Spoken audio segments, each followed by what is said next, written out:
And welcome to the program. On July 21st, snap parliamentary elections took place in Ukraine. The outcome of these elections will determine Ukraine's course and policy choices over the next 5 years. According to the results of the national exit poll, 5 political parties were elected to the 9th convocation of the Verkhovna Rada. In particular, 7th of the People Party, the opposition platform For Life, European Solidarity, Batkivshchyna and Holos. To talk more about the parliamentary results, we're joined in the studio today by Paul Niland, a writer, political commentator and founder of Lifeline Ukraine. Hello, and thank you for joining us. Thanks again for inviting me back. So first, let's start with your impression of the election. How would you, let's say, rate this election campaign and this election in general? Free and fair is the first thing that can be said.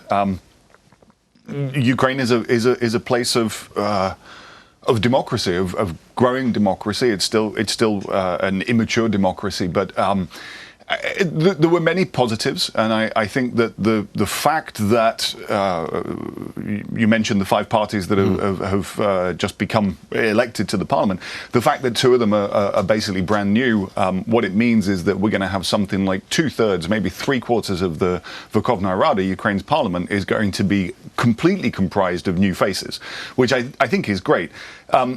There were a few things that I was slightly disappointed by.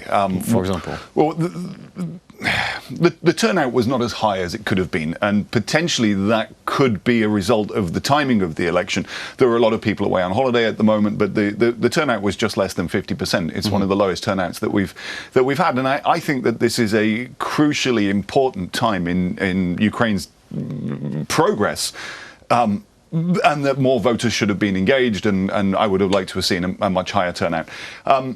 We know that there are systemic problems in Ukraine, and one of the systemic problems that we have is that most of the media in this country is still owned by oligarchs, and so the impression that a lot of the public have been given about this election and about the candidates and the choices that they faced, that information was tainted by the personal interests of the people who are behind the main media channels that people are exposing themselves to. But in general, I don't see many reports of any kind of falsifications. I did see one report from Lviv today, and I know that it's being investigated. But I think Ukraine has made a very, very good statement of democratic intent with these elections. But isn't it a global tendency that parliamentary elections tend to attract less people to the polls in general? I think it is. And, I'm not making a comparison against the turnout for the presidential elections that we had a couple of months ago. I'm more making the comparison against turnouts to previous parliamentary elections. This is the lowest on record. And again, it could have been because of the timing. It could have been that that's why President Zelensky wanted to have it timed this way, because as we now know, we saw the results as soon as they came out at 8 o'clock last night.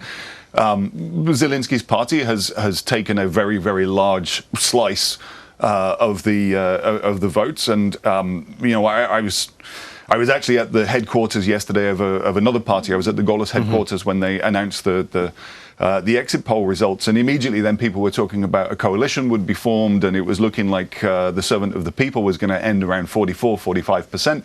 But totting up the individual, because to explain to our overseas viewers, Ukraine's got a dual election system. So 50% of parliamentarians are elected under party lists, and the other 50% come from single mandate constituencies across the country. And Zelensky's servant of the People Party has done better than was expected in those single mandate districts, and so it looks like he actually has a large enough number. He does. He has 251, yes, I think, MPs is the number. So he doesn't actually need a coalition. But here is one of the problems that I'm really seeing. I worry about the presidential and parliamentary branches of power both being, held in the same hand. To my next question, that's one of the critics, that he's maybe like hold too much power in his hand. What's your stance on that? Yeah, it's not just though that he might hold too much power in his hand, but the question is who moves his hand as well at the same time. There's been a lot of talk, because the connections are obvious, right? There's been a lot of talk about connections between the oligarch Igor Kolomoisky and President Zelensky.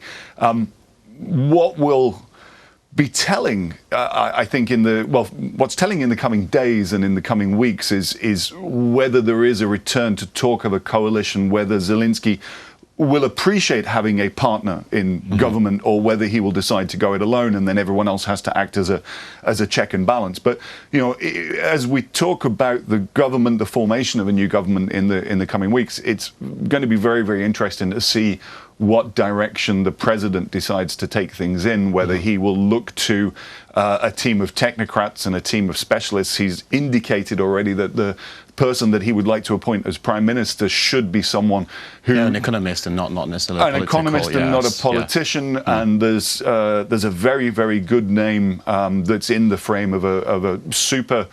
a super smart and very, very experienced guy who's currently the executive director of the IMF.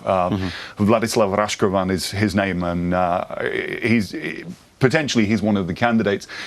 He wrote a very, very good op-ed that was published in Novi Vremya. I just read it a couple of hours back, and he's laying out in that op-ed a plan for supercharging Ukraine's economy and for getting Ukraine into a position where we should have been many years ago, in actual fact, of having growth rates of between 7 and 10% here annually. And that's the kind of targets that he's looking for. And he could be the one. He could become a household name very, very soon. Now, we talked about Volodymyr Zelensky here and servant of the people, but the other important force is the opposition platform and For Life. How do you explain that this party, which used to be the opposition bloc, used to be linked to Yanukovych, used to be, and he's still pretty pro-Russian. How do you explain the rise of this party as the second party in the parliament right now? Because there's always been and there's always going to be an element of Ukrainian society who feel their ties, whether they're family ties or cultural ties or historical ties to Russia. And when you have a political party who position themselves as we're the only group who are championing your cause, it's natural that they picked up the kind of votes that they did. I think in the new parliament, they're essentially going to be sidelined. They're going to be sidelined by all those new faces that are coming in. And what we've seen in the last parliament over the last 5 years is that we had a group of something like 40 or 50 reformers. They tried to build a team for themselves and call themselves Euro-optimists. Thinking about they're the guys. Yeah, exactly. So we know who they are. But over the last 5 years, if you look at those 50 people against the other 400 in Parliament, they have become exhausted. They have worked tirelessly to try to bring about the change that the country needs, and that has created the foundations that have allowed for these new parties, Servant of the People and Holos, to come forward and say, we want to put new faces into Parliament now. So these old guys, and yes, you're right, the opposition platform was the opposition bloc, which was created by the man who now sits in a US state prison, Mr. Paul Manafort, and he created the opposition bloc out of the ashes of the Party of Regions, which was Yanukovych's party. Yes. To my mind, those people should be sidelined. They should not have influence really in Parliament, and it would be nice. What would be nice actually is to see. There was talk recently of Zelensky extending the lustration law and extending it to include people who have served in government over the years since the Revolution of Dignity. But there was an event in the Revolution of Dignity, which I've talked about many times, which was the dictatorship laws passed on the 16th of January 2014. And to me, any of those people in whatever name of the platform is, any of those people who tried to end democracy in Ukraine shouldn't even be. They should be lustrated according to the existing law that we have. So that's one way that I'd like to see them moved out. And I think it would be a perfectly justifiable position for the rest of Parliament to be taking. But also their priorities must include dropping of the immunity that we currently have for lawmakers. And if that step gets passed, then we can see a lot of people will simply not have the interest in being a member of Parliament anymore. So, there's a lot to come as this story emerges, and it's interesting times we live in. Yeah. Now, I want to draw the parallel, the comparison with French President Emmanuel Macron, who had after his landslide victory, had a huge majority at the Parliament. the thing is, he promised also new faces, and there were new deputies, indeed, but the old ways stayed the same. How to ensure, at least in France, so a new rapper, but at the end of the day, the old ways of the French Parliament stay the same. How to ensure that these new faces bring also new process, electoral, like political process in the game? So that was actually the main campaigning point that Verkhovna stood on. That he intended to change the nature of Parliament, the way that Parliament works. And you know, I remember being disappointed. One journalist who became an MP after the Revolution of Dignity, I watched a video of her participating in this piano playing, as they call it, in Parliament, where people vote multiple times. For other candidates, for other deputies when they're not here. For absent colleagues, yeah, exactly. And you know, that's one of the things that absolutely must stop. Each member of Parliament must take individual responsibility for their voting card and for their votes.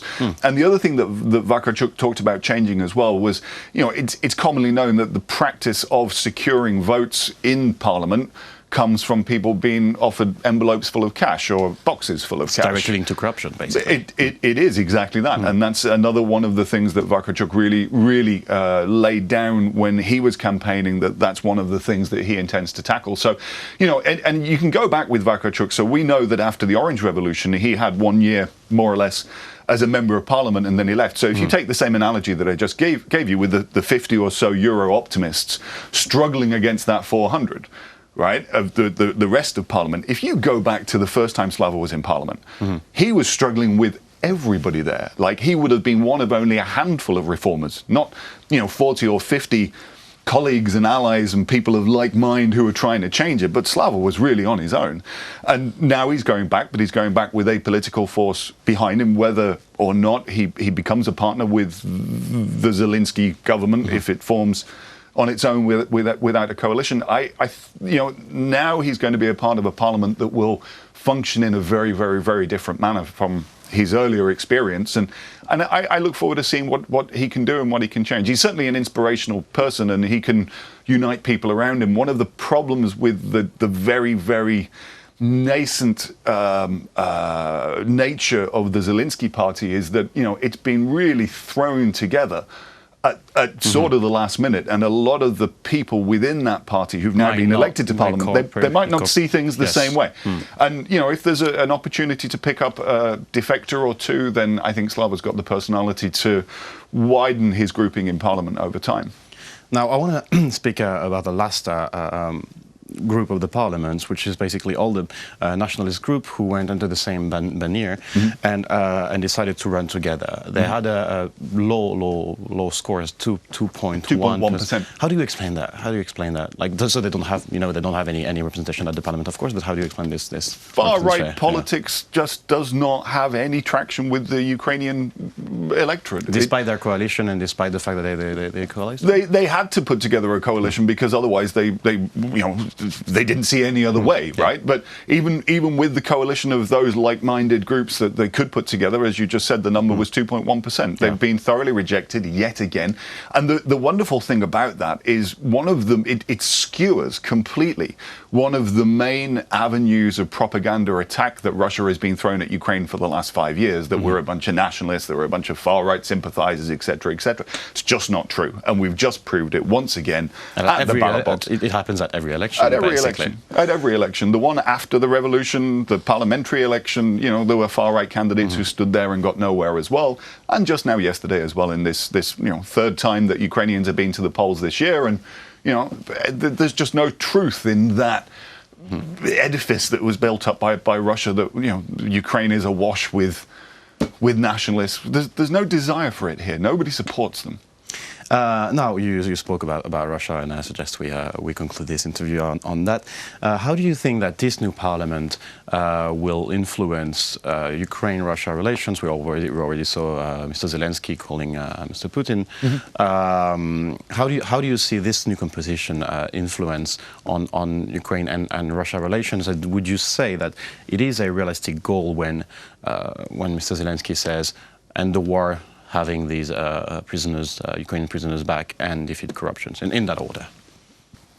Well, the point about having the Ukrainian prisoners back is that is actually one of the terms of the Minsk agreement, which Russia has not kept to at all since the very beginning, since the first one was signed or the second Minsk agreement was signed. There should have been, way back when, all-for-all prisoner exchange. It hasn't happened yet. What influence can the new parliament have on relations with Russia? It's more, I mean, that's the president has control over foreign policy. That's within his mandate, and unfortunately, we're losing the outstanding Minister of Foreign Affairs that we've had for the last few years, Pavlo Klimkin.